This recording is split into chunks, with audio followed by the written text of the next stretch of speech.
My name is Sabrina Wallace. I am a former network engineer. This book here is from 2013. I have a channel on the Odyssey called Synergy, P-S-I-N-E-R-G-Y, in which I originally, in April 2022, brought attention to this college textbook on human interaction and emerging technologies for future systems. The reason that I purchased the book is because it's an international symposium on human and computer interaction with things like brain-computer interface. In the very first chapter, we learned about autonomous weapon systems, lethal autonomous weapon systems. While reading the chapter to the people, right here on page 6, we discovered that not only was this system of what we saw in a movie called Terminator 2, Skynet, deployed, we discovered that it was already autonomous, it was on command and control C4ISRnet. They were talking about it at the Department of Defense, they were having discussions, and then they went ahead and fully deployed it. January 25th, 2023, signed off on by our current Secretary of Defense. Now, I'm going to read to you what it says. It was a long time ago. I made a sign so that we could read together, okay? Because this is really important that you understand AI has been running this since 2012 with an update in 2017. There are no positive outcomes as a design criterion to Pentagon Directive 3009, only unintended engagement and loss of control. No positive outcomes, only unintended engagement and loss of control. I'm going to read it to you from within the college textbook on page 6, chapter 1, okay? Just as military personnel will have to develop and maintain trust in lethal autonomous weapon systems, trust will also have to be established and maintained throughout the law's life cycle. That is, the design, development, deployment, maintenance, and upgrades. Interestingly, the Department of Defense 3009 does not refer to positive outcomes as a design criterion. 3009 defines the goal of autonomous systems as to avoid negative outcomes. How do we define negative outcomes? Unintended engagement or experience a loss of control. At our Department of Defense, particularly inside of these warfare doctrines, manuals, and directives, the definition of terms is explicitly, precisely, numerically specific. The lack of a reference in the Department of Defense directive for a positive outcome for lethal autonomous weapon systems could be a weakness in the directive and should be reviewed to emphasize administration intent to ensure the weapon system performs as designed.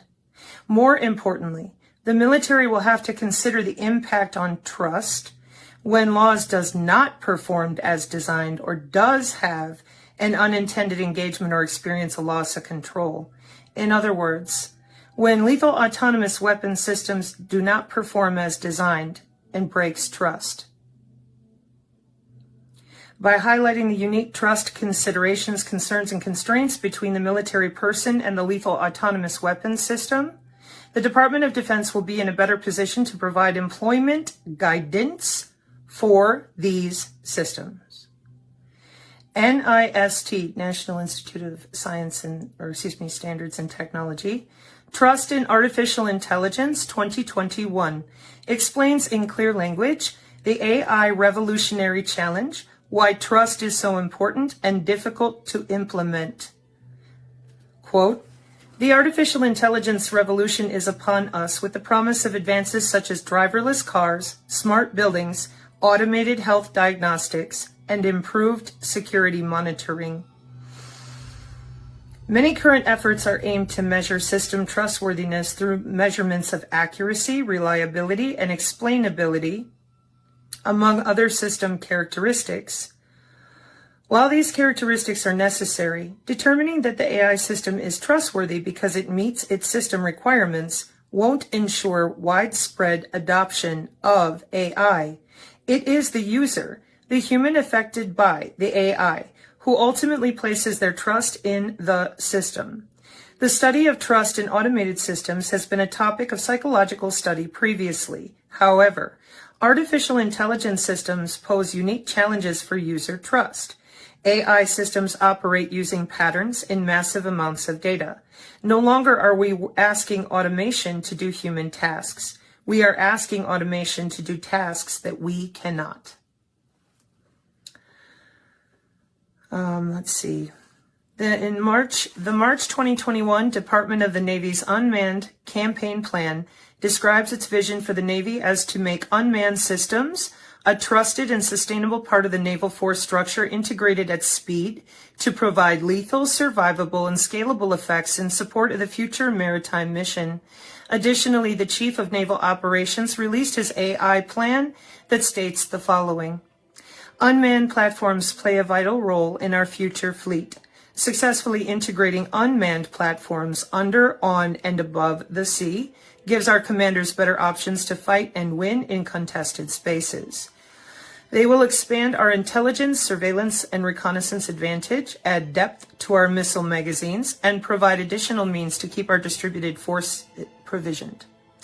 Furthermore, moving towards smaller platforms improves our offensive punch while also providing affordable solutions to grow the Navy. Reference 17 in the reference section.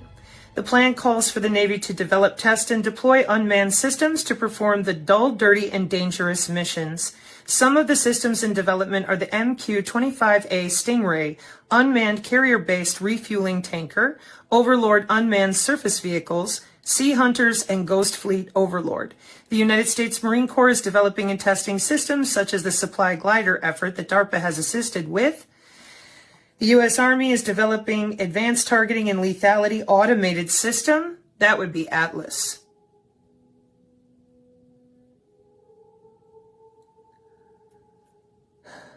Which will use artificial intelligence and machine learning to give ground combat vehicles autonomous targeting capabilities. I'm going to go ahead and show you the references here for Skyborg. That one's down here. And 17. If you want to know more about this college textbook, if you want to know more of what's in that first chapter, I would recommend you to find a synergist to try to have a conversation.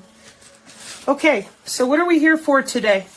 Well, we have a problem out there right now in which a lot of people have been talking about a very specific directive. But in this directive, which is 52401, and we saw it on the InfoWars with Maria Z. And it has sections A, B, C, and D for drones. But it did not mention by numerical reference 3009, the one I just read to you. Okay? That directive is fully deployed, January 25th, 2023. Fully tested, fully deployed, autonomously. Okay? The mesh networking, in order to make that system function, has been running since 2005. This warfare doctrine that we are currently under is network-centric warfare. It targets networks using sensor technology. Network-centric warfare targets body area networks. This doctrine of war has been fully in place with our global information grid that is watched over by Strategic Command. Since the 90s, it has had ongoing upgrades with the DIA and all affiliated agency that use our Department of Defense Information Systems networks with DISA and CISA. So, When Maria Z went out there, allegedly on somebody's Substack, they had posted, an update to a directive. And I'm going to try to make this a little easier for people to understand, okay? 5240.01. And Maria Z parroted whatever it is that this person did not fully comprehend. This is a problem. They told people that the Department of Defense would be able to come in, kick your door down, do things to you, take physical action against you in your home or in your town. Other people said, we still have posse comitatus. They can't do that. They have to work through and with local law enforcement unless the president signs an insurrection act or there is an act of Congress. Then they told people that our military is coming for your guns again. And I said, where is that directive that's using autonomous drones and human bones? You heard me. Piezoelectric targeting. So nobody said a word about how that Pentagon Directive 3009 targets human bodies. Please see Body Area Network.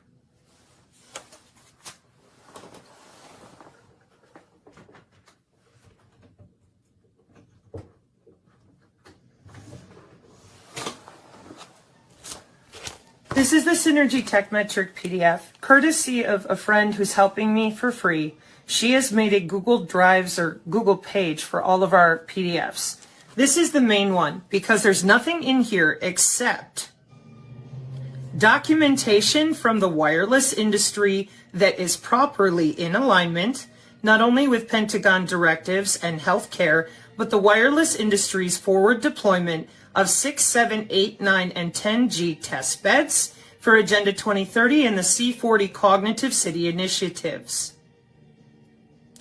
Everything that you see here in these 4 boxes can be done remotely to your body. We are not watching you with infrared. We are not watching you with LiDAR. We are not tracking you with GPS. Cyber biological security is an industry. Our body area networks are watched over by our own cybersecurity with Cybersecurity and Infrastructure and the Defense Information Systems Agency. Why? Because you have to have the highest American clearance in order to use the TS-SCI networks, computer networks, to log in and out of bodies. This is watched over by our Department of Homeland Security to hand out appropriate library access to access nodes inside of body area networks. And if you do not have access, you can be caught, arrested, and prosecuted.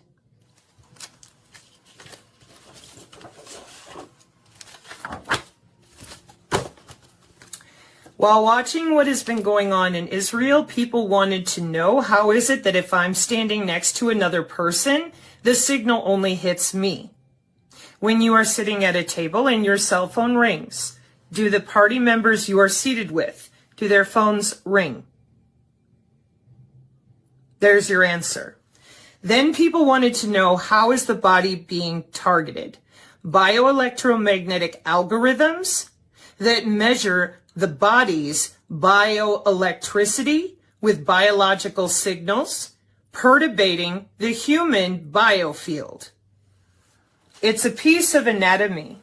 The bioelectromagnetic algorithms are then written into our normal classified machine learning, naive Bayes, and alt classifiers of algorithms, and then the machine learning is what reads what's going on under your skin and reports it back to a database called your digital twin that the Department of Defense has been working on and with for 50 years.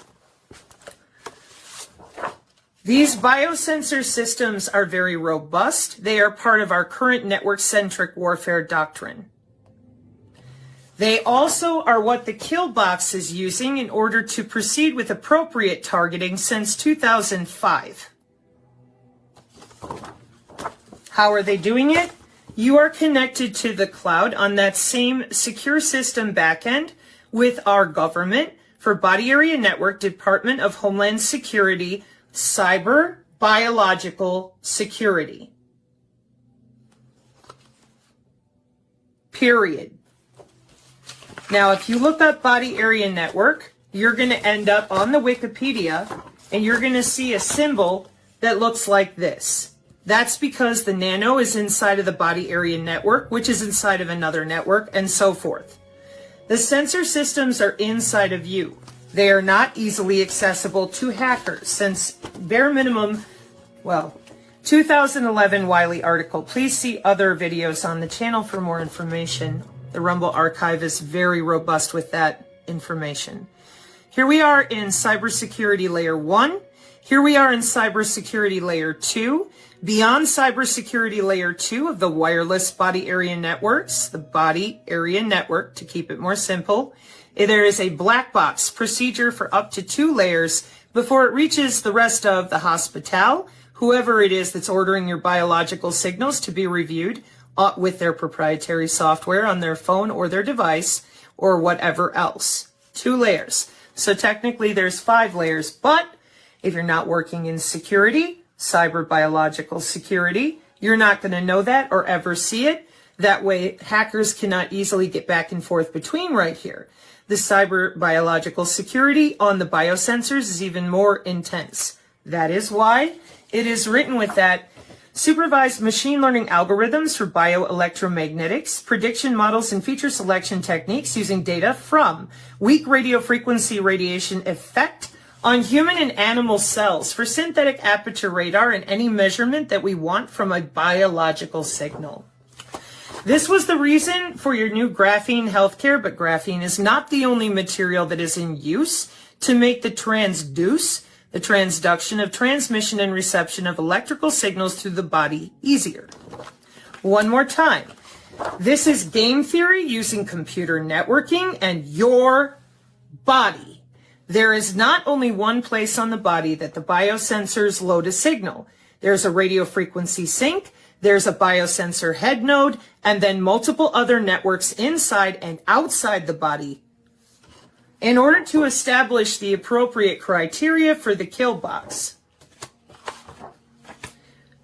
We set a perimeter, then we extract our measurements. They use modeling software to make sure that all of that goes off without a hitch.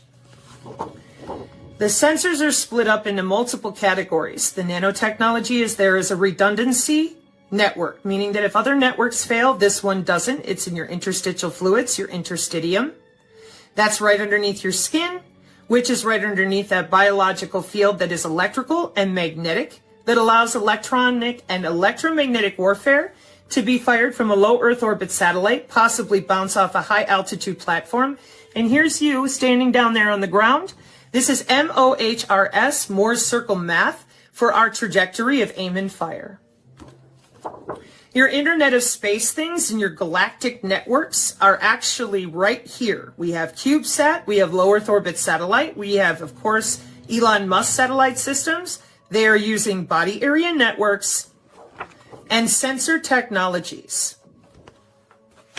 This is our current warfare doctrine in the United States. It is network-centric warfare. What I am showing you right now is why, along with the Agenda 2030 system. Energy harvesting out of the human body. And last picture here before I go into this, sensors open system architecture is what they're using. All 5 branches, international, all of it. Today. Electronic warfare has been running just fine for 60 years, not a problem.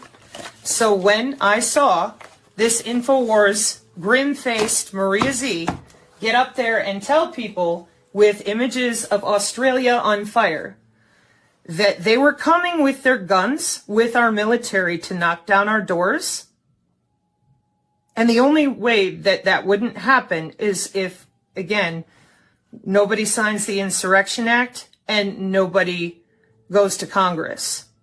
I was completely lost. That's not even our current doctrine of war.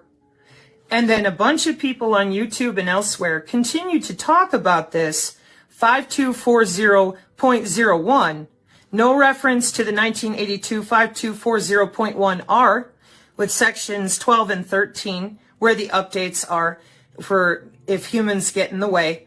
No references at all to section D, as in drones. Everybody highlighted the section where they think that the military is coming to take their guns away.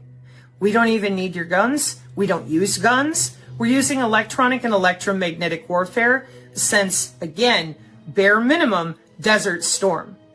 The lay people term for these weapon systems, voice to skull, MK Ultra, anomalous health incident, most recently in Congress. These are weapon systems using our phase array missile defense and SAGE radar. This is no hee-haw. This is ISR. So, this is where I'm going to show you again that my great uncle, whose jacket I'm wearing, was part of your X-class projects. You know them in the lay people term as black projects. He was 3750th Technical Training Group at Shepherd Air Force Base as first class air mechanic. Okay. And he was also involved with Aberdeen Proving Grounds. It says 6570th Test Group Chemical and Ordnance for Air Force Armament Center, Aberdeen Proving Ground in Maryland. Doing what? I have no clue. I asked you people to explain this. None of you would. So, okay. But those are X-class projects. Now, what does that have to do with sitting here in front of you now? Well, in 524041, in section D for drone, that section is referring to a human tethering a drone. That's why 3009 was not written there numerically. So now we're going to deal in the real doctrines of war and how the Department of Defense organizes its data so people know how operations flow and who and where they can fire upon. Okay, so step one, you need to understand some terms. The law of war equals a warfare doctrine. And a term that most people have heard of is rules of engagement. Our current warfare doctrine is network-centric warfare. The law of war is what governs the rules of engagement, particularly for civilians. Now I'm going to read this to you. And there will be links here on the channel, and I'm not going to read it out to everybody and show it to you because these are Pentagon directives. They're very dry reading. The Department of Defense Law of War, Chapter 6. The law of war does not require weapons to make legal determinations, even if the weapon, e.g. through computers, software, and sensors, may be characterized as capable of making factual determinations, such as whether to fire the weapon or to select and engage a target. So in the Department of Defense Law of War, Chapter 6, your lethal autonomous weapon system for network-centric warfare is regarded the same way by the Department of Defense definition as a landmine. AI in the Department of Defense's current war manual definition is regarded the same way as a weapon like a landmine. Almost no similarities, except that they are both considered weapons.